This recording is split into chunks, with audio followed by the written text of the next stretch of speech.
pinagpalang linggo na umaga po sa ating lahat. Batiin naman po natin yung mga katabi natin.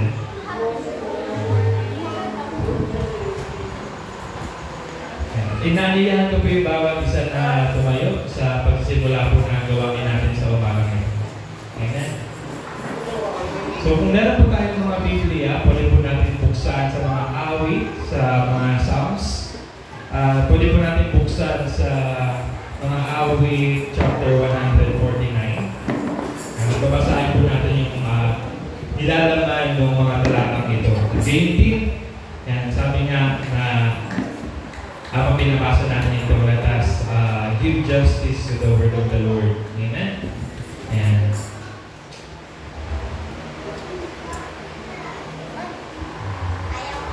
So, kamusta po yung isang linggo na nagdaan naman muli? Maayos naman po ba? Next week, April na. Ilang buwan na lang, Pasko na naman. Amen. Sa mga bata, sa mga nag-aaral, holiday na. Sa nagtatrabaho pala yun kasi bakasyon naman yung mga bata. Amen. Ayan. So, kung nandun na po tayo sa mga awit chapter 149, sabay-sabay po natin itong basahin sa mabuting balita or magandang balita akong makakabasa. Amen. Let's read po mga awit chapter 149, verse 1.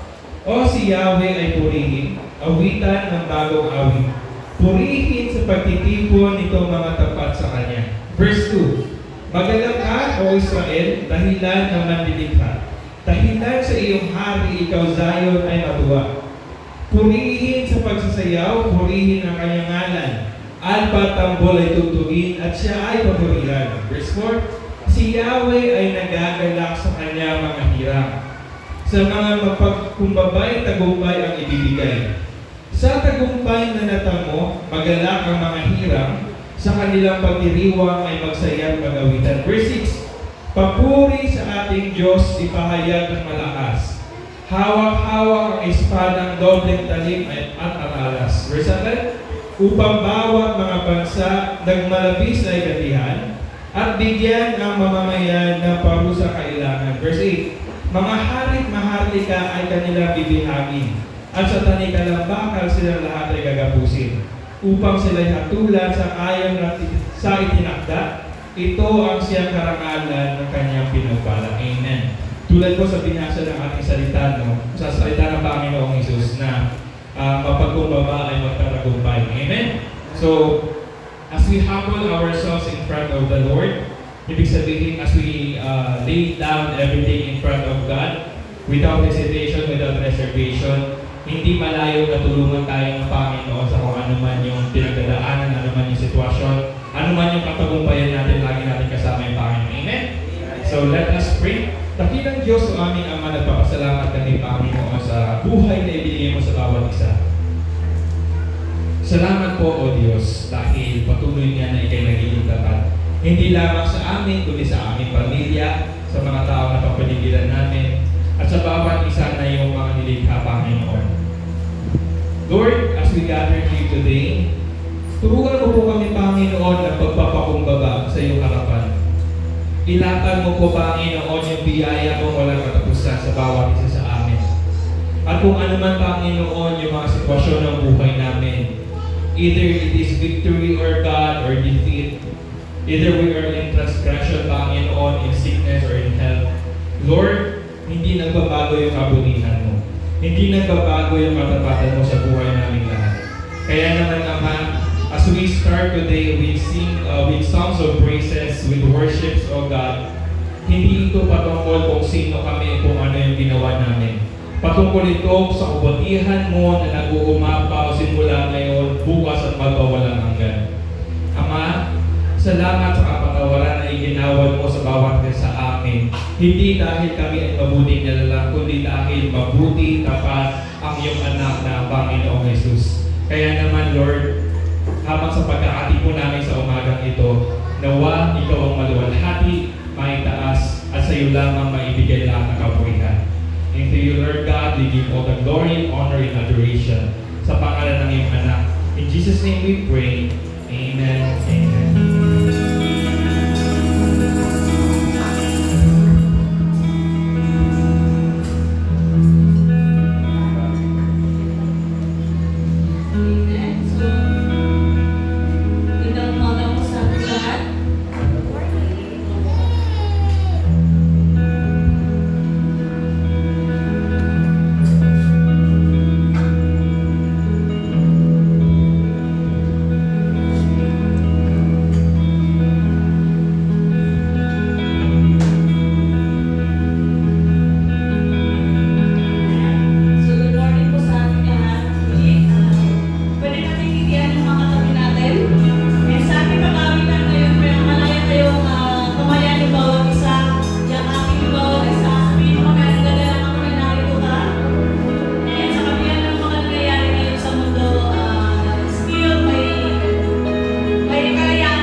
knowing that you're the center of it all, oh God. That you are in control, Lord. Hallelujah. There's none like you, Jesus. There's none like you, Lord. Who compares to you? Sabi yan ang mga nangyayari ngayon.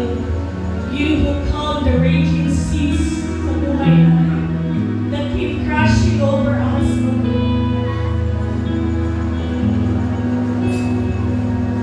You alone, God, our comfort, our peace.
marami ngayon yung mga presyo na pataas ng pataas.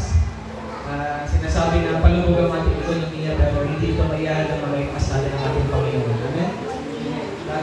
Marami tayong reklamo, no? Hindi lang yung mga pagkakataon hindi natin maiwasan na mag-express ng ating mga concerns sa social media, sa pinapaunawa sa atin ng Panginoon that He has already overcome this world. Amen?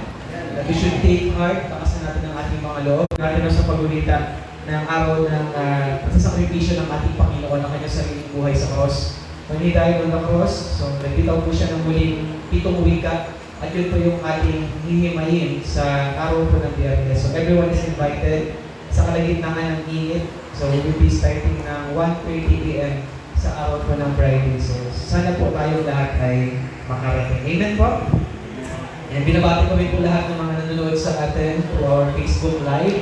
Salamat sa Panginoon sa inyong mga buhay at sa mga makakapanood nito, kung anong araw naman po ito o oras na as a recorded service, magpalaki po kayo ng Panginoon sa kanyang salita. And as we continue our series this morning, buksan po natin yung salita ng mga Panginoon sa Genesis chapter 25. At muli po natin pag-aaralan ng buong chapter na ito sa kung paano tayo gusto kausapin ng Panginoon. May relevance sa mga nangyayari sa atin sa panahon ngayon. So last week, we are able to reflect on the lives and characters of Rebecca at ni Eliezer, mga tao na pinag-aralan natin nakaraan, and how can we associate them sa relasyon natin sa ating Panginoon bilang ating husband at tayo yung kanyang bride as we are being prepared. No? So nakita natin doon how Rebecca represents the church tayo, paano tayo hinanda ng ating Panginoon para sa Kanya. Yung ating Panginoon was represented by Isaac in that story. And the messengers, tayo rin mismo na nagdadala ng salita ng Panginoon, pinagkatiwala ng kanyang salita ay ang mga Eliezer sa kapanahunan. So huwag po natin kakalimutan how the Lord was able to deal with us last week. At ngayon, patuloy po siyang mangungusap sa atin through His Word. So kung nandiyan na po kayo sa Genesis chapter 25, hindi ko yan nalagay ng title ito. Kasi pag gumagawa po kami ng sermon dati, sinisimulan namin talaga sa pamamagitan ng title. Tapos from that, doon mag-aaral. But when we got deeper, nung lumalim po kami sa tamang parang ng pag-preaching, inuuna po namin talaga yung content. Then hinuhuli na lang namin yung title. So bahala na po kayo. Kung ano gusto nyo maging title sa mensahe na ito, basta patungkol po ito sa karakteristik ng Diyos, no? That He was able to unfold sa pamamagitan ng talata na ito. So basahin po natin sa chapter 25 ng Genesis. Sundan niyo po ako, babasa po ako sa Tagalog. Muli nag-asawa si Abraham. So tandaan po natin na noong panahon na ito, siya ay isa ng byudo. So matagal nang patay si Sarah. Muli nag-asawa si Abraham at ang pangalan ng babae ay Keturah. Ang mga anak niya rito ay sina Zimran, Joksan, Medan, Midian, Isbak at Suwa. So dito po natin makikita na bilang isang byudo, nakapag-asawa muli si Abraham. Although there's already been the fulfillment of the promise, yung covenant, para sa kanyang anak sa pamamagitan ni Isaac. So si Joksan ang ama ni Seba at Dedan. Kay Dedan nagmula ang mga Asurim, Letusim at Leumim. So pagpasensya natin po kung pangalan yung babasahin natin dito. Ang mga anak naman ni Midian ay sina Epa, Eber, Enoch, Abida at Eldaa. Silang lahat ay buhat kay Keturah. Kay Isaac, ipinamana ni Abraham ang lahat niyang ari-arian. Ngunit bago siya namatay, bibigyan na niya ng regalo ang mga anak niya sa ibang asawa at pinapunta sa lupain sa damong silangan para mapalayo kay Isaac. So as you can see, kahit may ibang asawa si Abraham at nagkaroon siya ng 6 na anak mula rito, so yung mga yun ay pinagkatiwalaan niya ng mga regalo and they send them away towards the east para malayo sila kay Isaac kung saan po nakasentro ang plano o layunin ng ating Panginoon. Sabi po dito, 7, si Abraham ay nabuhay ng 175 o 175 taon. Matanda na siya nang siya ay mamatay. At inilibing siya ni Isaac at Ismael sa yungib ng Makpela na silangan ng Mamre. So kung mapapansin niyo po dito, no, kasama si Isaac at si Ismael sa pagkakataon ng inilibing ang kanilang ama. Yan. Saan? Sa Makpela. Pinag-aralan din po natin. Ito yung cave na tinubos din po ni Abraham nung inilibing niya yung kanyang asawa na si Sarah. So, dito po sila pagkasama ang inilibing. So, ito po ay sa yungib ng Makpela sa silangan ng Mamre. na parang dati kay Efron, anak ni Zohar na isang Heteo. Ang lugar na iyon ang binili ni Abraham sa mga Heteo at doon sila naliling ni Sarah. Pagkamatay ni Abraham, pinagpala ng Diyos si Isaac at doon siya tumira sa Ber-lahai-roi. Speaking of Roy, salamat sa buhay ni Roy, nandito na si Roy. Ito naman ang lahi ni Ismael na anak ni Abraham. Praise the Lord. So wala tayong mabibinig ng mga electric fan. Narinig niyo po ako? Yes. Okay. So sabi ko dito, ito naman ang lahi ni Ismael na anak ni Abraham kay Hagar, ang taga-Ehiptong alipin ni Sarah. So binanggit din po dito na si Isaac, ito po ay si Ismael, no? He was sent away, but he was present nung living po ni Abraham. Then binanggit din dito yung kanyang mga naging lahi. Si Nebayot, ang panganay, sumunod si Kedar, Abdiel at Mibsam. Pa-open na lang ako ng pinto. Sumunod si Misma, Duma at Maasa. Pagkatapos ay si Hadad, Tema, Jetor, Napis at Kedema. Sila ang 12 anak ni Ismael na naging pinuno ng kanilang lipi. Sinunod sa kanilang mga pangalan ang mga bayan at pinagkampuhan ng kanilang mga lipi. Namatay si Ismael sa gulang ng 137 taon at siya ay inilibing. Ang lahi ni Ismael ay tumira sa lupain sa pagitan ng Havilah at Shur sa daang patungo sa Asira sa silangan ng Ehipto. Nakabukod sila sa ibang mga lipi ni Abraham. So hiwalay din po si Isaac at yung kanyang pagpapakalat ng kanyang lahi. By the way, request ko si Kuya Jake, pero wala laptop Jake. Kasi wala tayong power ko. Ito naman ang kasaysayan ni Isaac. So ngayon, the story focuses on Isaac. So again, binanggit po dito that nung bago namatay si Abraham, nagkaroon po siya ng 6 na anak kay Keturah. At binanggit din po dito na si Ismael ay nagkaroon po ng 12 mga anak. And kasama ng ibang mga anak ni Abraham, they were all sent out to the east. Yan. And then the story sa 19 focuses on Isaac. So ito naman ang kasaysayan ni Isaac na anak ni Abraham. 40 taon na si Isaac nang mapangasawa niya si Rebecca, anak na dalaga ni Bituel. So nakita ko natin nakaraan yung love story nila. Praise the Lord. Ito kino-confuse. Mabait si Palay ko ngayon.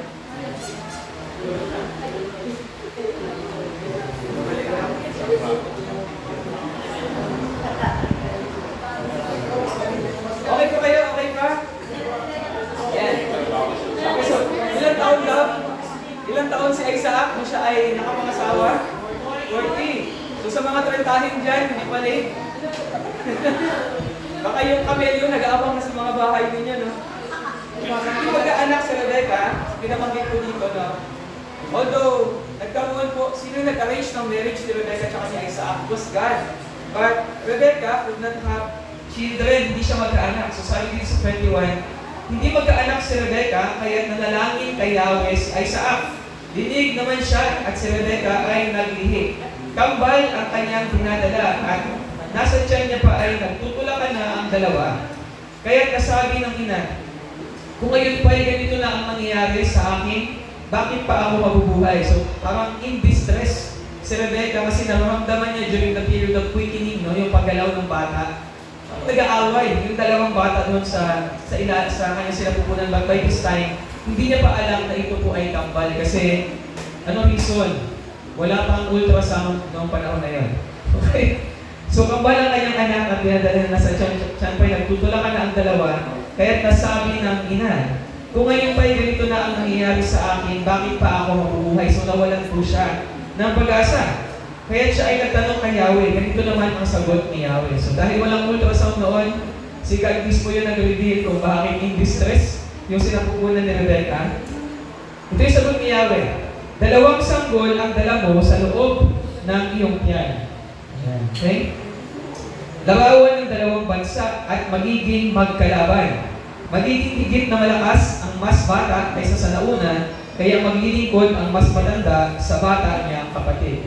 So bata pa lang, no? Nasa sinapupunan pa lang, Rebecca and Isaac already know what will happen doon sa kambal na sila ay bubuo, magiging isang magiting na bayan at magkakaroon sila ng conflict o sigalot. 24. Dumating ang panahon at nanganak na siya ng kambal, mamula-mula ang kutis at mabalahibo ang katawan ng panganay, kaya Isaw ang ipinangalan niya. Iba po yung Isaw na kinakain natin sa mga kanto. Okay? Okay? Esau. Dahil siya po ay hairy, mabuhok po siya. Kaya siya pinangalanan na Esau. Nang lumabas ang pangalawa, nakahawak ito sa sakop ng kanyang kakambal na animoy ayaw niyang palabasin. Kaya pinangalanan siyang Jacob, ibig sabihin grabber. Okay? Tapos sa panahon natin ngayon, mga land grabber, mga aagaw, nanguha. So ganun po ang ibig sabihin ng kanyang pangalan. Kaya Jacob naman, ang itinawag sa kanya, 60 taon si Isaac noon. So, tingnan po natin, no? They waited 20 years. Simula nung nag-asawa sila ni Rebecca, before Rebecca gave birth doon sa kanila pong kambal. Lumaki ang mga bata, naging mahusay na mga ngaso si Esau, at sa kaparangan na halos tumitira si Jacob. At sa kaparangan na halos tumitira. Si Jacob naman ay tahimik at lagi sa bahay. So yung isa, extrovert, yung isa naman ay introvert. No? Higit ang pagtingin ni Isaac kay Esau, palibhasa ay pinawiwilihan niyang kainin ang mga nahuhuli nito sa pangangaso. No? So, may favoritism, kung titignan natin. Samantalang si Jacob naman ang mas mahal ni Rebecca. Minsan si Jacob ay nagluluto ng sinabawang pulang patani. Yan, ngayon, family day, sana makakain tayo mamaya. Siguro chowlong to kasi pulang patani, no? Beef stew. Okay? Siya namang pagdating ni Esau mula sa pangangaso kasi magaling magluto si Jacob, while Esau is a good hunter. So sinabi niya, gutom na ako. Bigyan mo naman ako niyang mapulang niluluto mo at dahil doon, tinawag siya Edom. Okay? Sumagot si Jacob, ibigay mo muna sa akin ang iyong karapatan bilang panganay. Pahayag na ako. Sabi ni Esau, aanhin ko pa ang pagiging panganay kung mamamatay naman ako sa gutong sea. Because during their time, meron pong privilege ang panganay na sa kanya ang birthright. Ibig sabihin, mas malaki yung authority at yaman na pwedeng ibigay sa kanya ng kanyang ama. So dahil siya ang panganay, paborito nga siya ang kanyang tatay, at si Jacob naman yung paborito ng kanyang ina. So sabi naman ni Esau, anong gagawin ko sa birthright na yan? Kung ngayon pa lang, mamamatay na ako. Kaya ang ibig sabihin nito, pinagpalit po niya ang kanyang karapatan para sa isang mangkok ng chowlong. Okay? Payag na ako, sabi ni Esau, aanhin ko pa ang pagiging panganay kung mamamatay naman ako sa gutom. Kung gayon, sabi ni Jacob, susumpa ka muna. So may agreement. Sumumpa nga si Esau at ibinigay kay Jacob ang karapatan ng pagiging panganay. Ibinigay naman ni Jacob kay Esau ang niluto niyang gulay at binigyan pa ito ng tinapay. Diba? May fresh bread pa. Matapos kumain, uminom, umalis agad si Esau. Yun lamang ang halaga sa kanya ng kanyang karapatan bilang isang panganay. So tayo pong lahat na manalangin. Ama namin Diyos, maraming salamat po sa iyong salita. Sa katotohanan na ito, Panginoon, na patuloy po namin minimeditate and that we're able to read your word. Dalangin namin, Panginoon, that we can discover more of your characteristics. By this time, marami na po kami nalalaman patungkol sa iyo, pero kulang na kulang pa po ito, Panginoon. So, kayo po'y magbigay sa amin ng kauhawan at gutom sa iyong salita at paano po namin ito kaysa sa pamuhay sa panahon ngayon. Maraming salamat na sa iyo po ang kapurihan sa pangalan ni Jesus. Amen. So to summarize, yung ating chapter 25 ng Genesis, we explore here Abraham's later years hanggang sa kanyang pagkamatay, maging yung kanyang pagbibigay ng lahat ng kanyang kayamanan kay Isaac, pero hindi niya po pinagkait yung mga regalo sa ibang anak niya kagaya kay Ishmael at sa mga anak po niya kay Keturah. No? And the descendants of Ishmael and Isaac. So this chapter reveals how God's sovereignty, faithfulness to His promises and grace have unfolded through Abraham's family, which shaped the nations hanggang sa panahon po natin ngayon. So ito po yung tatlong bagay na naka-highlight, paano na ipakita ng Diyos hanggang sa panahon natin ngayon, paano niya na ipapakita yung kanyang katapatan sa kanyang pangako, yung pagkakaroon niya ng control sa lahat ng bagay, at yung kakayahan po niya na nasundin yung kanyang mga salita, no, nang hindi po tayo nag-disregard kahit hindi po tayo biological na anak ni Abraham, na tayo po ay sumalo ng biyaya po ng ating Panginoon. So handa na po ba tayo? Amen? So what are those characteristics that we need to know about God? At ano yung mga bagay na magiging katugunan natin patungkol sa mga katangian po na ito? So number one, next po natin. And God is sovereign. Pakisabi po sovereign. Okay. So dito po makikita natin yung kapangyarihan ng Diyos that He is in control of everything. That He has the power over everything. That He sees everything. Lahat ng detalye ng buhay natin as we sit right now, here in this hot Sunday morning, lahat po yan alam at nakikita ng ating Diyos. Even the struggles that you are facing right now, lahat po yan hindi makakatakas sa mata ng Panginoon. Even the global crisis which is happening right now, lahat po yan ay nasa ilalim pa rin ng kapangyarihan ng ating Diyos. Do you agree with me? There are so many things na nangyayari po, nabasa natin yan all throughout the Bible at sa ating buhay that may seem to be difficult or challenging for us. Mahirap, maraming pagsubok, nakakainis, nakakapag-alala, nakakatakot. But today, we are being reminded that above all these things, God is sovereign. Amen po? Next natin. So, ito po yung mga patunay dito sa binasa po natin. No? God shows His control by blessing Abraham with sons through Keturah, which highlighted His divine purpose even after loss. So, hindi po natapos, no? Yung pagkakaroon ng Diyos ng kontrol sa lahat ng bagay, nung natupad yung pangako niya kay Abraham sa pamamagitan ni Isaac. God did not take away Himself out of the picture. Ibig sabihin, nagpapatuloy pa. Actually, siguro marami sa atin dito or may ilan na ngayon lang natin naalala o nalaman na maliban pala kay Isaac at kay Ishmael, may 6 na anak pa pala si Abraham. Amen po ba? Hindi ba kasalanan yun, Pastor? Hindi po. During this time, he's already a widower. Biyuto na po siya. Okay, so at the end of his life, the Lord allowed him to marry Keturah, which is one of the slaves ng kanilang sambahayan na tinatawag po nung concubine. Okay po? Anong layunin ng Panginoon? We can see that purpose to be unfolded hanggang sa panahon natin ngayon. Next po natin, Benji. Yan. Ito po, yung mga anak ni Abraham kay Keturah at kung ano pong nangyari sa kanila later. Kung sana mababasa niyo po. So, si Midian, si Jokshan, si Shua, Simran, Medan, and Ishbak, ito po yung kanilang pinaglagakan. Ibig sabihin, after they were sent away to the east, pinapunta sila ng kanilang ama na si Abraham sa silangan, binigyan sila ng kanya-kanya nilang regalo. O ito na, okay, dyan kayo. Okay po, so ito yung mga bagay na kakailangan ninyo para makapagsimula.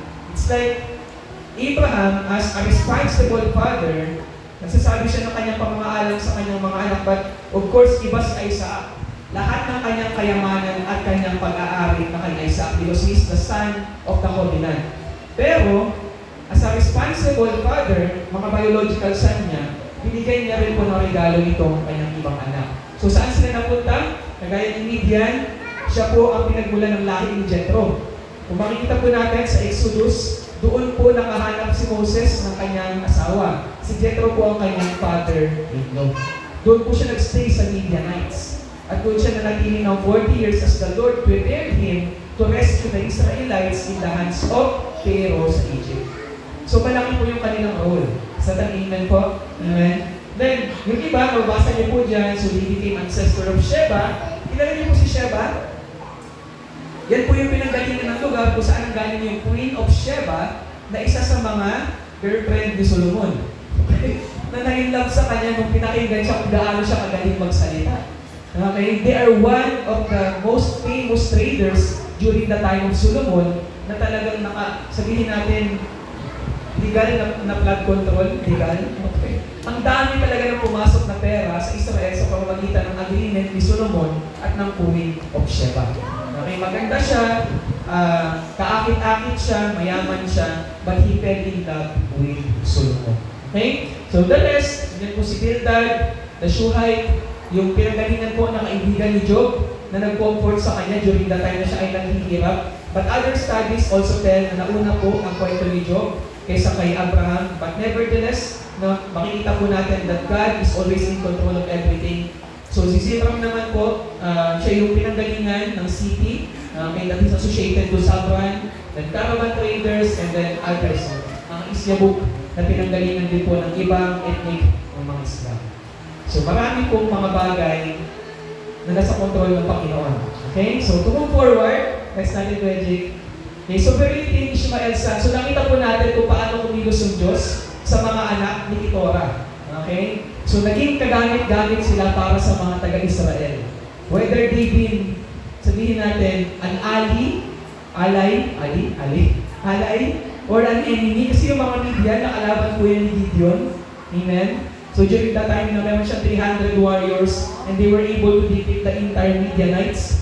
So nagkaroon po sila ng role or picture as the word of God is revealed to us the process. So kay Ishmael naman ano nangyari? So God's sovereignty is evident as Ishmael's 12 sons grow into influential tribal leaders, fulfilling God's promise to bless their lineage and establish nation. So ano nangyari sa mga anak ni Ishmael? Ito po sila.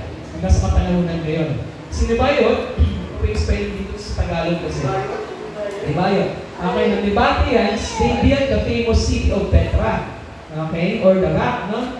So, modern day Jordan, kung mapanood niyo po sa Transformers, Part 3, kung saan nakatago yung mga robot, pero yun ay, ano lamang, fiction po yun, okay? So, ito po ang nangyari talaga. So, they are now the modern day Jordan, and sila po yung pinanggalingan ng mga nananahan ngayon sa northwest ng Saudi Arabia. Okay? Sa lahi naman ni kita, yung Kedarites, they have become a massive confederation of nomadic, tent dwellers, and outers, mga mandirigma. Nasaan sila ngayon? They are in the Syrian, Arabian desert. Tradition identifies this as the line leading to the prophet Muhammad. Nakita po natin yung biological tracing. Okay? And then we have Adbil. Hindi po yung gamot na Adbil, no? Joke po yun. Joke. So the Intilio mentioned in Assyrian records as a tribe guarding the Egyptian border. So sila naman po sa panahon ngayon, ang nananahan sa Sinai Peninsula and southeast of Israel, southern Israel and Palestinian border. Mga kalaban din ng Israel.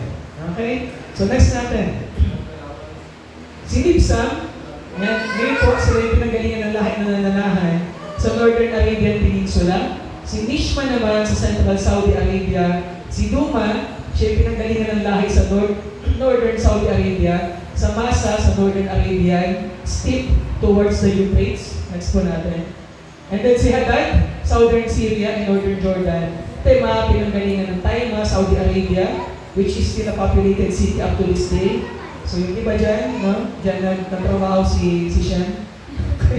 You've been into their land. So you are connected with Abraham. Okay?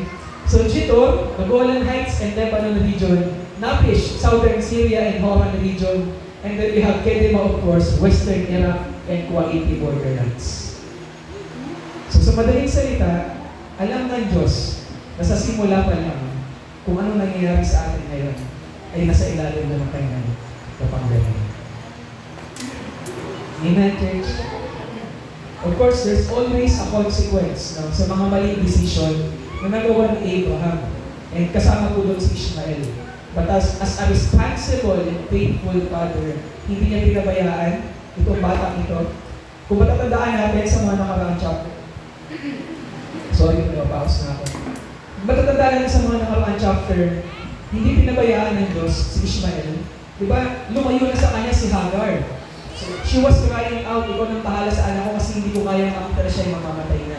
But the Lord sent an angel to feed the child. And then, the story went on, at sila ngayon, yung number 1 persecutor ng Israel, at nating mga Christian. Pero kung titignan natin yung ugat kung saan sila nanggaling, maunawaan po natin that these things might be beyond our understanding. Pero knowing kung ano nangyayari ngayon sa ating bansa, malalaman natin na alam na ito ng Diyos. Wala pa naman yun. It's not an alien church. And they are part of God's plan. So hindi po nakasentro lang sa atin ang universe. No? Hindi tayo yung sabihin natin na ako lang yung love ng Lord. The universe coincides with my desires. Makikita natin na mula pa noong una, ang Diyos na may control sa lahat. Next natin, Reggie. So, God is sovereign. Abraham sent them away to the east with gifts to ensure that Isaac remains the sole heir of the promised land. So, kailangan mo lang palaguin ng Diyos ang lahi ni Isaac sa Ishmael to prevent any wars to arise from the other regions. Kasi magkasama pa si Ismael at si Isaac sa libing ng kanilang tatay. Okay? However, by doing so, Abraham effectively seeded the entire Arabian Peninsula with his descendants. Okay? Kung tutuusin pala tayo pala ng mga Gentiles, ang hindi kabilang sa biological descendants ni Abraham. But we have become descendants of Abraham by faith in Jesus Christ. Ganon kalawak ang biyaya ng Diyos. So, what's the point of hating these people, no, na nag-persecute sa mga kapwa natin Kristiyano, samantalang tayo pala, ang nanggaling na sa lahing na mula pa noong una, hindi naman nakasentro talaga sa plano ng Diyos. But because of God's grace, we've been made part of that great plan. At tayo yung mas nagbe-benefit ngayon sa pinagkasitan ng Kalbar. Is that an amen, church? So it tells us, alam po ng Diyos ang kanyang ginagawa mula pa noong una. So yung mga pagsubok na pinagdadaanan ng bawat isa sa atin ngayon, alam ng Diyos yan. Nakita na ng Diyos yan. At may paraan ng Diyos para dyan. So sa mga nakatapos po ng series natin sa Revelations, sobrang haba nun, it took us parang nasa 6 to 7 months bago natin natapos. Makikita natin doon yung conclusion ng lahat ng mga bagay na ito. And we are confident na we can be comforted na sa kabila ng mga bagay na nangyayari ngayon, God is still sovereign. Okay, next natin. Yeah. So this shows how God remains in control of everything that happens, even until today. Kasama doon yung pagsubok na pinagdadaanan. Kasama doon yung mga bagay na pinag-aalala. Imagine siguro, kung pinakita ng Diyos kay Abraham, lahat ng mga bagay na ito na mangyayari in the future, how Ishmael is going to establish himself doon sa eastern region para manganak o magkaroon ng 12 anak na pagmumulan ng lahi ng mga Arabs. Grabe sigurong guilt niya sa sarili niya na tipong ayaw kong mangyari ito. But we can see na hanggang sa panahon ngayon, no matter how we don't understand, things are unfolding. Imagine mo, mga anak ni Abraham, they are going against each other. Nagpapatayan sila. Hindi mo kaya i-explain as your pastor lahat ng bagay na to, why these things have to happen. But one thing is for sure, sa kalagitnaan ng gulo at digmaan na yan, nakikita yan ng Diyos. Sino dito yung may dalawang anak mo? Anong nararamdaman ninyo kapag nag-aaway yung dalawang ninyo anak? Sakit, diba? Nung wala pa kaming Dahlia, kapag si Perry at si Chekwa, yung dalawang namin puso, kaya si Ayo, magkakasakitan man lang eh. Nakakaano na eh. Nakakasakit na sa puso. How much more dalawang mong anak na mag-aaway. At lahat ng kaapu-apuhan mo mag-aaway. Pero isang bagay na po gusto ko siguruhin sa atin. Ano man yung digmaan na sa puso isip natin ngayon, hindi man yan kasing laki ng digmaan na nangyayari ngayon sa atin ng sinaman. Nakikita ko yun ng Diyos. So what do we have to do? Ano po yung application natin ngayon? Yes, natin gadget. We need to remain confident that God is a truth. Mataas ang gasolina, mataas na rin yung mga bilihin, yung sasakyan na, isang beses na lang namin nila ilalabas. Intended na lang talaga yung for ministry ng Sunday tsaka Saturday, minsan wala pa. Kitipid tayong lahat. Pero ito yung comforting thing sa ating lahat. Nakikita po ng Diyos sa ating mga pinagdadaanan ngayon. Yes, nung problema tayo saan tayo kung walang pagkain sa bawat araw, walang pagtaas ng sweldo, tumataas yung pamasahe. Pero hindi po kayang limitahan ng mga bagay na ito, yung kapangyarihan po ng ating Diyos. So we need to remain confident that God is still in control. Magtrabaho ka pa din, mag-aral ka pa din, huwag ka magkukulong. Bibirwan na kami ng yung CR na pinapahumay dito, please to our sponsors. Nanonood po kayo, hi Ben, my word family. Thank you for sponsoring our CR and kitchen. So sabi namin nakaraan, bumper ang gagawin natin dyan.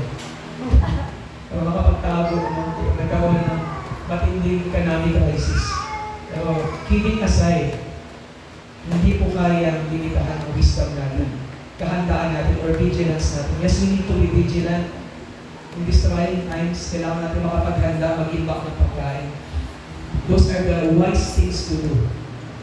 pero hindi na ma-define yung kanyang itutuwa ng Diyos sa mga pangyayari niya. Amen po, church. Basta kanina. Nakakatawa ko na kami nag-iwan ko. Saan ka nakakita na nasa kalagitnaan ng economic crisis sa Pilipinas, being the first country to declare state of energy emergency.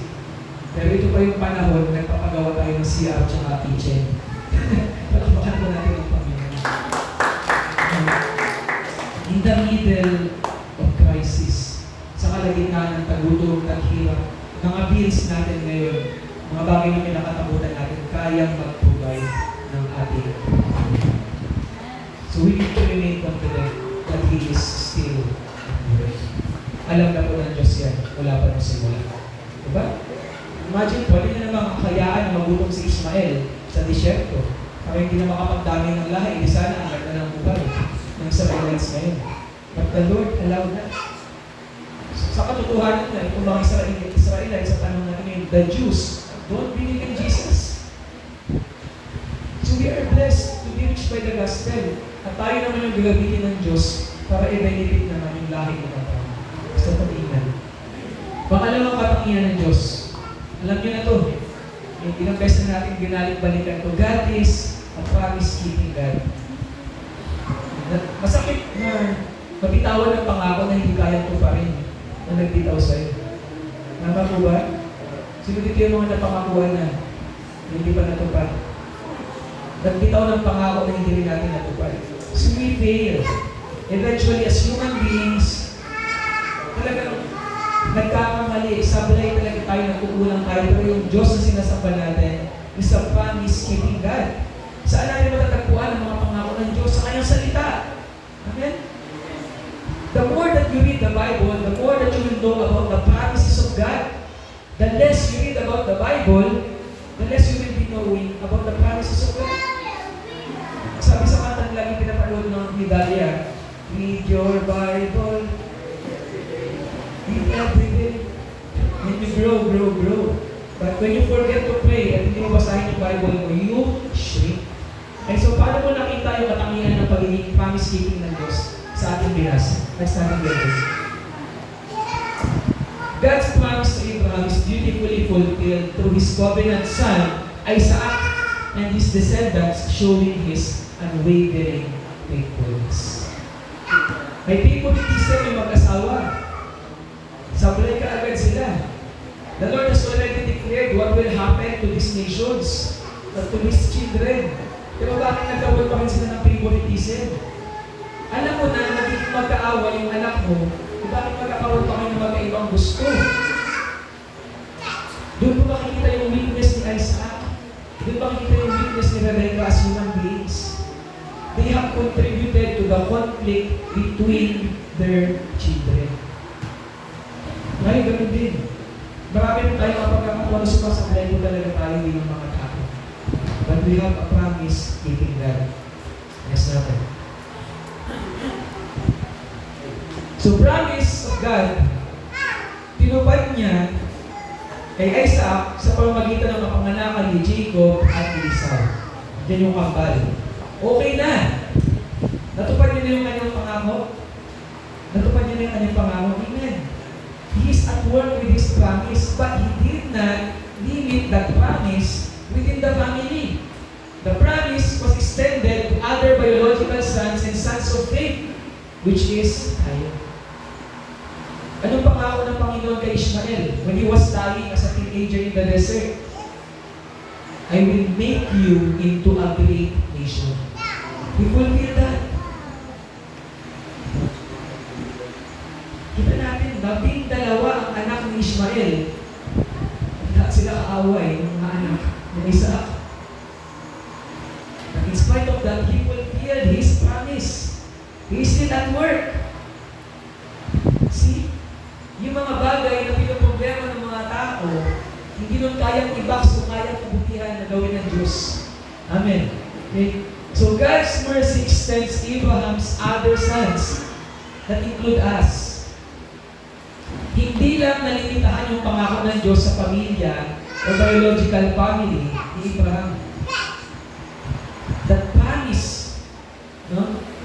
Binabagit na sa Hebreo, to see a great city na nasa langit at hindi sa lupa. That's why he put his faith on Jesus. Kahit during that time, it was 2,300 BC, bago pa pinanganak ang ating Panginoon. Nakita niya na kung saan siya dapat maglagay ng kanyang pananampalataya. And that is the same faith that we have sa panahon po natin ngayon. That's why he was called the father of faith. Yun yung minana natin sa kanya. Naniniwala ba kayo na maaaring gwapo si Abraham? Matapos ang ilong? Sabihin natin, medyo matangkad. Kasi kita nyo naman sa lahi ng mga Israelites ngayon, di ba? Ang gagwapo, ang gaganda namin, ay nila. Hindi ako. Kung tayo mga Pilipino, iba yung itsura natin sa standard ng world na ito, no? But we are part of that promise. Amen? Hindi man nabanggit ang pangalan mo, nung pinat lahat ng lahi mula kay Abraham hanggang kay David, that's 14 generations. From David to Jesus, that's another 14 generations. Downwards hanggang sa panahon natin, hindi mo makikita yung pangalan mo dyan. But because of the faith that we learned through His life, nakatala yung pangalan natin sa langit. And that's the most important promise na pwede niyo pong panghawakan habang nandito pa tayo sa mundo ngayon. Hindi ko nabasa yung books sa Bible. Wala ko nabasa dito na books. Pingil, nandito pero walang ringil. Okay? Shimaya, pero hindi tako. Bundok. Siya nga lang pala. Nagpapasa. Divide yun, divide. Lalaki yun. Wala man yung specific na pangalan ninyo dito as you are, pero nandun sa langit. Because of the faith that we have learned through the faith of Abraham. Na 2,000 years pa, bago ipanganak ang ating Panginoong Jesus at i-embrace yung human form, nakita niya na that's why he did not build an earthly palace. Hindi siya naglagay ng kanyang malapalasyong tahanan sa Kanaan. Ano lang yung kanyang property? Libingan. Because he saw that from afar, that there's a God who built a great city for him, at doon yung kanyang panghabang buhay, yung beyond buhay dito sa mundong ito na tahanan. That is the same promise that we are holding unto sa pamamagitan ng ating Panginoong Jesus. So God's mercy has extended beyond His biological family. So next natin. So ito po makikita natin, no? God, hanggang sa panahon ngayon, God continues to be faithful with Israel. Kahit pasaway sila, they don't even believe Jesus. They are still in the bounds of Jewish tradition. Nandun pa rin sila sa lumang tipan. Bawal pa rin sila kumain ng baboy, hindi pa rin sila pwede umawak ng patay. They are still bound in the Old Testament laws, but the Lord continues to show His faithfulness to them. Ano sabi sa mga awit? Pray for Jerusalem. Sino pa rin yung nananalangin sa tuwing na mabalitaan niyo yung Israel sa news? Na maaaring hanggang sa panahon na ito, nag-i-intersect na sa katutak ng missiles at drones.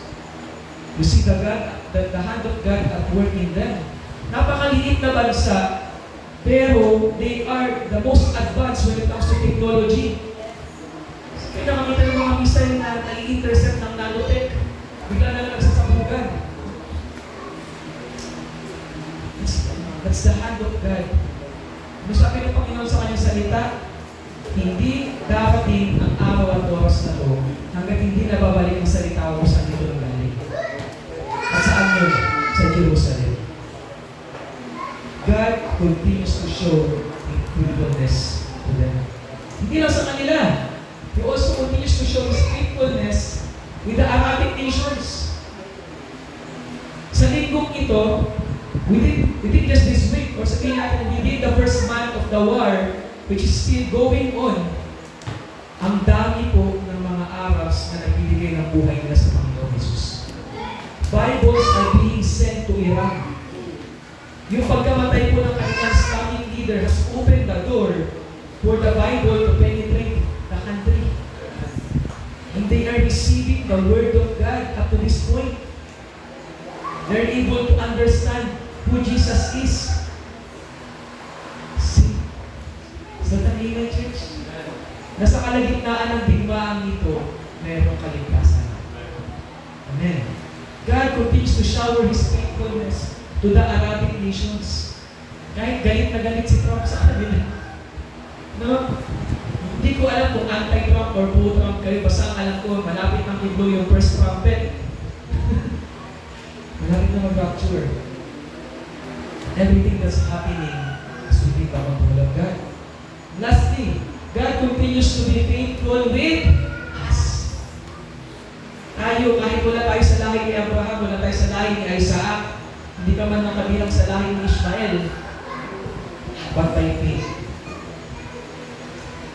Through the death of Jesus Christ on the cross, He gave His eternal life. He gave eternal life to us. We are able to share with the promise na patuloy siya nagiging tapat hanggang sa panahon po natin. We have the privilege to still read the Word of God today. Amen? Next. So in spite of Abraham's family and descendants' unfaithfulness and their tendency to always forget, which is also common to us, we are unfaithful, we are forgetful, nakalimutan natin na minsan intentional yung ating pagpapasaway. Minsan makakapagsimba naman sana tayo pero minsan ayaw natin, makakapag-worship naman sana tayo pero tinatamad tayo. May time naman talaga tayo makapaglingkod sa Panginoon pero mas may iba tayong gustong gawin at agenda sa buhay. Pwede naman sabihin ng Lord na dahil hindi ka tapat, hindi na rin ako magiging tapat. But the Lord continues to give us open door to go back to Him. Patuloy na tayo ninaabot. Ibig sabihin ko po siya sa kanyang mga pangako. Amen? God gave His promise to Abraham and to all of them. Isusulat kasi ako. And this is very sure. Okay? But in spite of their unfaithfulness. Okay? So, they will surely have the consequences. Yan po yun. May consequences tayo na isasuffer kung hindi po tayo mag-respond sa katapatan ng Diyos sa ating buhay. Next natin. Okay. Ayan, so. This shows how God is able to remain faithful in spite of our shortcomings and weaknesses. So, to apply this sa buhay natin ngayon, how can we respond to God being a promise-keeping strategy? We need to remain in Him as the fulfillment of His promises. Kawawa naman tayo kung mawawala tayo sa Panginoon tapos doon na natin makikita lahat ng bagay na nabasa natin sa Biblia. How long have you been reading the Bible? 10 years? 5 years? 15 years? 20 years? Gaano mo na kakilala ang ating Panginoon Jesus? Gaano mo na katagal naririnig yung katuruan tungkol sa rapture, tungkol sa muling pagbabalik ng ating Panginoon, tungkol sa buhay na walang hanggan? How long have you been into God's Word? Ngayon ka pa ba bibitaw?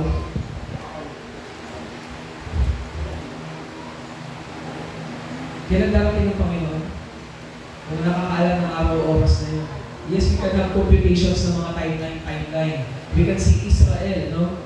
As the heart of the timeline. Pero sabi sa salita ng Diyos, walang nakakaalam ng araw at oras na yun at darating yun na parang mamanakaw. Yung kailan ka hindi handa. So you better remain in God bago dumating yung araw na yun. Natapos na, and will be suffering the consequences. Sa tingin ng church. And lastly, what does the chapter talk about God's characteristics? God is full of grace, gracious. When we talk about grace, you know that it's something that is given to you even though you don't deserve it. Binibigay sa atin ng Diyos kahit hindi tayo karapat-dapat. That's unmerited favor. Next natin, Jake. So God's grace extends beyond Isaac, blessing Jacob and Esau in spite of their weakness. So makita natin sa kwento, Jacob is an extrovert, doing hunting, paborito ng kanyang tatay, malakas, nangangaso, but very impulsive. Pag may gusto niya nandun ka agad. Parang toddler, no? Wala kang magawa. No! This is mine. Akin to. Ganon siya. Hindi niya nakuha yung karakter ng lolo niya who is prayerful. Hindi niya nakuha yung karakter ng kanyang ama who is prayerful. He decides out of the situation. Mga pagkakataon na marami pagkakataon na ganyan po ako. Ganyan tayo. Imagine that, ipagpapalit mo yung birthright mo para sa isang sabaw ng beef stew. You're supposed to inherit all your father's kingdom and inheritance, no? Possessions. Pero dahil gutom ka nung time na yan, anong magagawa ng birthright ko kung mamamatay ako ngayon sa gutom? Okay lang.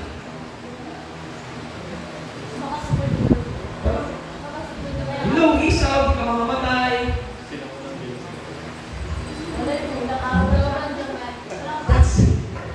That's just a picture of how impulsive he is. Maaaring nasanay siya kasi kailangan mabilis ang desisyon. Uy, may baboy na mo. Uy, may rabbit. Uy, may oso. Kailangan mabilis siya mag-decide. At nadala niya yun, not be a good steward of the birthright that was given to him dahil siya yung panganay. And then, here's Jacob on the other side, an introvert one, very calculative. Alam na alam niya kung kailan yung opportunity na makakapag-take advantage siya. Sino sa inyo nadadaan dyan sa harapan ng speaking? Pag malayo pa lang, maamoy mo na. No?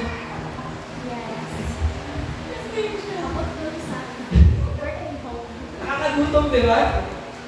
Ay, isang linggo nang wala si Esau. Tapos mga gantong oras siya uuwi. Magluluto ako ngayon.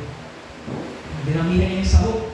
Alam niyo yun, napapanood na sa mga cartoons yung usok, pumunta sa gubat, naamoy ni Esau, pumutang siya sa hangin, tapos napunta siya doon sa bahay. Uy! Chaulo! Mapulito po yan! And then here's Jacob. Gotcha. Huli ka. Okay? This is an opportunity for me to get your birthday. Yung ibang meaning ng pangalan na ako, by the way, is deceiver. Manluloko.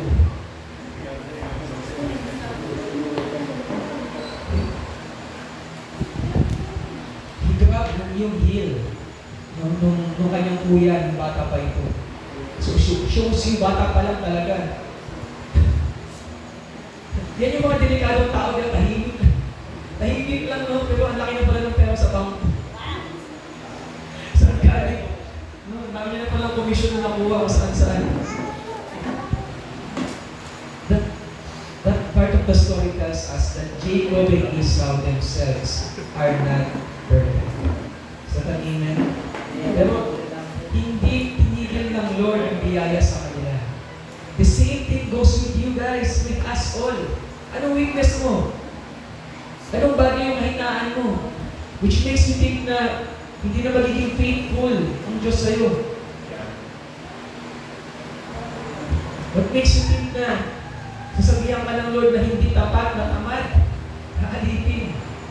Sa kabila ng yan, the Lord is continuously giving us chance to pick out, to fix ourselves. Pero patuloy na tayo binibigyan ng biyaya. Nag-example of that yesterday. Pansin niyo yung bakod dyan sa gilid. Sabi nga ni Ben, pag yan siguro matunggahan ng lasing. Tunggahan. Okay? These people who work on that, they do not deserve yung salary. Binigyan pa natin sila ng sweldo. Because we experience grace, so you're able to give grace. So, kanina, tayo, ang laki ng kasalanan natin sa Diyos. So what makes us prideful not to forgive? So kanina, church. So later, as we unfold yung story ni Jacob at ni Esau sa susunod na linggo, mas i-expand po natin kasi yun yung katuloy niya tungkol sa biyaya ng Lord sa buhay lalo ni Jacob. So forward po natin. So Jacob was an opportunist, a grabber, while Esau was so impulsive, self-relying, always harsh, and in a rush. But in spite of all this, both of them continued to live in the sovereignty and grace of God. Ganun ka rin. Sino sa inyo hindi nagkasala kahapon? Sa kamay. Kanina umaga. Pati mo tingin tumingin sa biyaya ng Diyos. But that doesn't give us the freedom to sin. Amen? Grace does not give us the freedom to sin, but it gives us the freedom from sin. Malaki ang pagkakaiba. Na kapag na-embrace natin yung biyaya ng Diyos, tinuturuan tayo ito na magbago. Na sumunod sa Panginoon. Na sumunod sa pagkakadesign niya sa atin. So, next natin.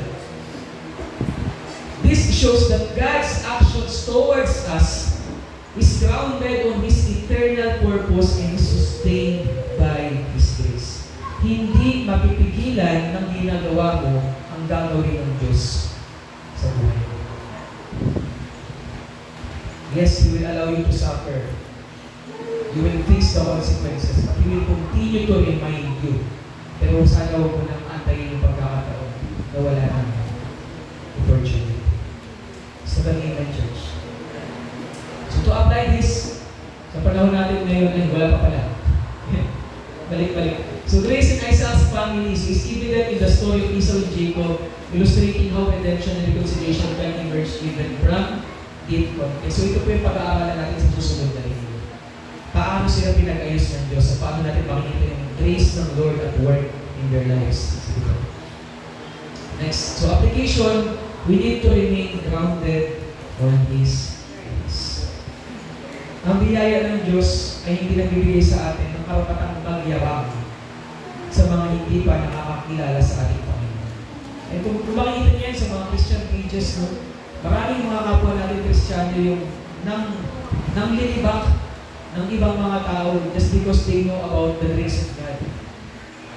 But the truth is, kapag nakita natin at naranasan natin ang grace ng Lord, mas magkakaroon tayo ng kakayahan na mahalin ang mga wala pa sa Panginoon. Amen? Okay. So to summarize, so it is God who directs our path with His sovereignty. So we need to remain confident that He is good. God faithfully fulfills His promise, so we need to remain in Him. Hindi ka makakarating sa Santa Monica kung ang sasakyan kong multi-cab papunta sa San Jose. Tama ba? So kailangan manatili pa tayo doon. God blesses all with His grace, so we need to remain grounded. Wala tayong kaya ipagmayabang. Tayo natin ito kayo. Gutom na ba kayo?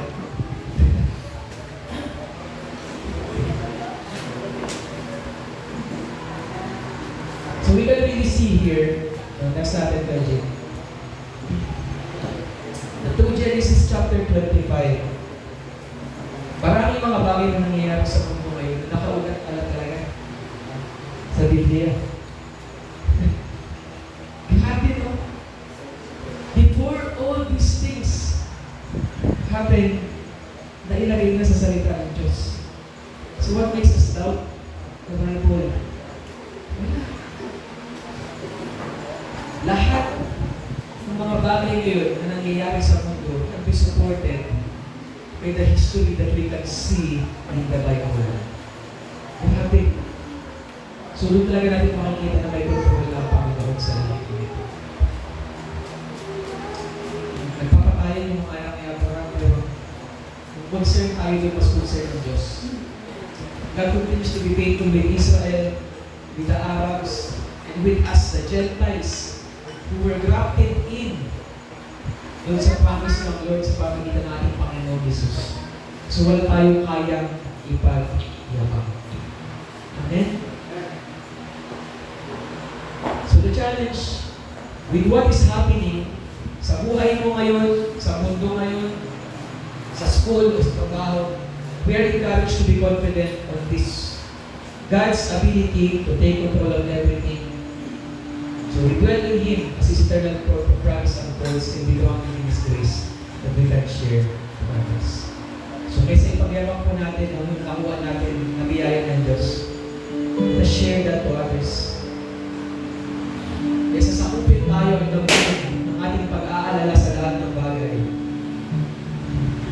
We need to be confident that God is sovereign. Yes, God is gracious, God is sovereign, but we need to remain in that promise. Kailangan manatili ka doon sa sasakyan papunta sa katuparan ng pangako ng Diyos. Amen? Romans 8:28 says, all things work together for good. Kasi totoo ang Diyos sa mga pangako niya. Dapat siya. Dahil niya tinapos doon. To those who love God and who are called according to His purpose. It might seem to be conditioned at first, pero hindi. Yun talaga. Kasi hindi nakasentro sa iyo ang plano ng Diyos. Nakasentro yan sa lahat. If you want to get away from God's plan, you can do that. Patuloy siya nag-invite, anak, bumalik ka. Like Abraham, like Isaac, even Ishmael, Jacob, Esau. Lahat tayo ng mga kasalanan nagkamali. Pero hindi rin diniscredit itong katapatan at kabutihan ng Diyos. That's why you are here. Kaya ka nandito, nakakapakinig pa rin ang salita ng Diyos. Because He wants to give us hope. Na yung buhay na wala kang na tinanggap natin, hindi kayang tapusin ng missile, ng presyo ng langis, ng pagbagsak ng ekonomiya ng Pilipinas, ng mga responsabling politiko na namumuno sa bansa natin. We can experience all these emotions kasi tao tayo. Pero hindi dito kayang kadlaman yung dakilang plano ng Panginoon. So we need to keep ourselves in check and remain in that purpose. Sabihin mo sa katabi mo, huwag kang aalis sa ayon ng Diyos. The church is here to help you with that, to grow in God's Word. We are here for one another. We can pray for one another. Maraming Diyos, maraming salamat po sa mga bagay na natutunan namin mula sa iyong salita. I'm amazed. We are amazed, Lord. Parang sa unang basa, parang masarap lang laktawan yung mga pangalan na to, Lord. Parang di man to worthy sa devotion or for preaching. Pero may dahilan ka kung bakit nilagay mo ito dito nung una pa nang sinulat mo ito. And we can see yung relevance po ito sa time namin ngayon. That through these names, through these sons of your the descendants of Abraham, salamat Lord, pinapakita mo sa amin na may control ka sa nangyayaring global crisis ngayon. Wars and rumors of wars, everything unfolding from the Old to New Testament to our time today, Lord. Maraming salamat kasi may control ka. Patawarin niyo kami, Panginoon, sa daming pagkakataon that we are being overwhelmed with worries, with anxiety, with hatred. Pero salamat dahil sa kabila ng ito, Panginoon, you still continue to make your promises in us, Lord. Salamat kasi patuloy mo kaming binabalik sa iyo, Lord. Hindi ka sumusuko. Kami, Lord, ma-offend ng konti, masaktan ng konti. We have the tendency to be conditional na ayaw na namin maging mabuti. But salamat, God, kasi you continue to shower us with your goodness. Sapagkat nature mo yun as our God, Lord. Kaya tulungan niyo din po kami na yun din yung maging character namin as we also share your grace to others. Salamat, Panginoon. Napakabuti mo. Patuloy niyo po patatagin ang bawat isa as we move forward, Lord, sa series na ito, sa iyong mga salita, sa isa na namang panibagong linggo ng mga balita na disappointing, frustrating, negative. Sa kabila ng lahat ng ito, lagi namin balikan ang salita mo that our hope is eternal, that our hope is secured, huwag kaming bababa ng sasakyan, ang plano mo. Kasi alam mo ng lahat, Lord, na totoo ang iyong salita at ang iyong mga pangako. Maraming salamat. As we continue with the Lord's ministry this morning, tatanggap ulit tayo ng simbolo ng kanyang dugo at simbolo ng kanyang katawan. Sa our declaration na tayo ay bayan ng Diyos. Bilang tayo sa Israel. We are the people of God. Amen. Napalataya ka ba tayo sa ating Panginoon? gave us security. Na hindi man tayo biological descendants ni Abraham, tayo ay citizens of heaven. Sa pagkakala ng Bible, the Lord is not calling himself pluralism. So sa pagtanggap po natin ang mga ito, huwag na natin ito gawing routine na iinom tayo ng juice at tatanggap ng tinapay. Let us have that prayer na, Lord, ano man yung nangyayari ngayon, I continue to declare na meron akong buhay na pag-asa. Kasi nasa sa akin ang iyong katawan at nilinis ako ng Panginoon. Amen? Tawagin ko po si Pastor Bench para ipanalangin ng Panginoon.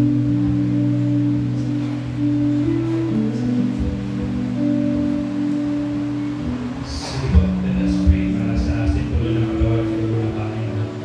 Amin namin Diyos, maraming salamat po sa pribilehiyo at Panginoon na makaisa sa sinabi ng iyong anak na pagpili niya sa bawat siya pumalik namin ang kaharian. Sinabi niya gawin niyo ito bilang pag-alala sa akin at balang araw gagawin niyo ito kasama tayo po sa kanyang kaharian. Kaya naman maraming salamat po as we partake Panginoon sa gawain ito. Ipaalala mo din sa amin yung future na meron kami as we run this race sa mundong ito.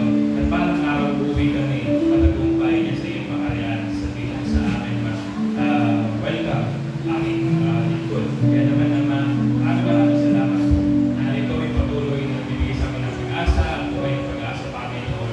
At nawa pa kami dito sa mundong ito, patuloy kami malakas, masino sa pag-aaral ng salita, patuloy kami na umalas.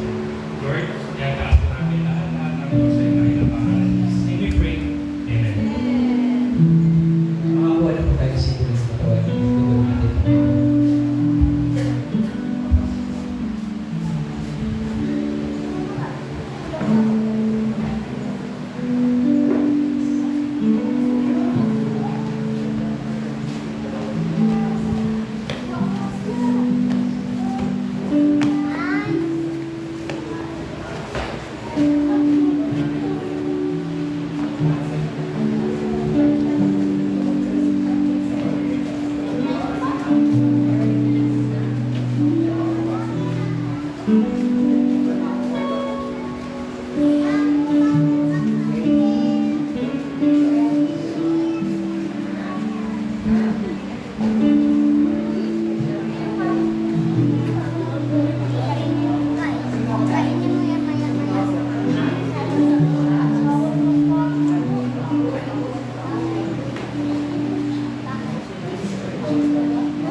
Sa mga nag-uusap po, dahil matuloy ako sa likod.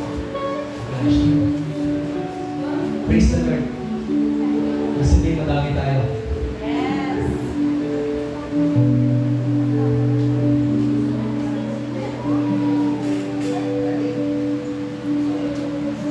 Habang sila ay kumakain, dumapot si Jesus ng tinapay at natapos ko pasalamat sa Diyos. Ito ay kanyang pinaghati-hati at sinabi, binigay sa mga alagad, kunin niyo ito at kainin.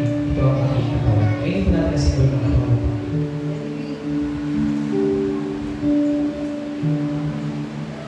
Pagkatapos lumupot siya ng kopa, nagpasalamat sa Diyos at ibinigay sa kanila at sinabi na, ngayong lahat ay uminom nito, sapagkat ito ang aking dugo, nakatibayan ng tipan ng Diyos.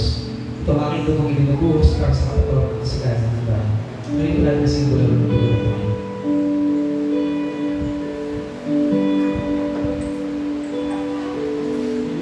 Maraming salamat po Ama sa patuloy na katapatan sa amin at sa pagkakayag sa amin ng salita. Nagpapalakas, nagtatama, nagkakalinga sa amin at nagbibigay ng kapayapaan sa gitna ng pagulong, kapaligiran at sitwasyon. Dalangin namin Panginoon yung pag-send yung mga salita sa amin. At ito ang Panginoon ay may sa pamamay namin sa lahat ng mga bagay na nangyayari sa amin. Nagpay patuloy rin ng pagkas at patuloy na gawain mo sa mga ito. Pagdalangin sa mga Jesus.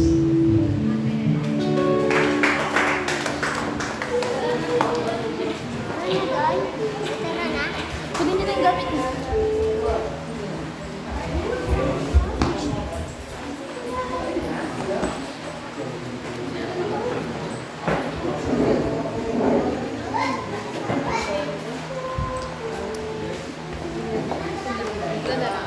Good morning po sa lahat.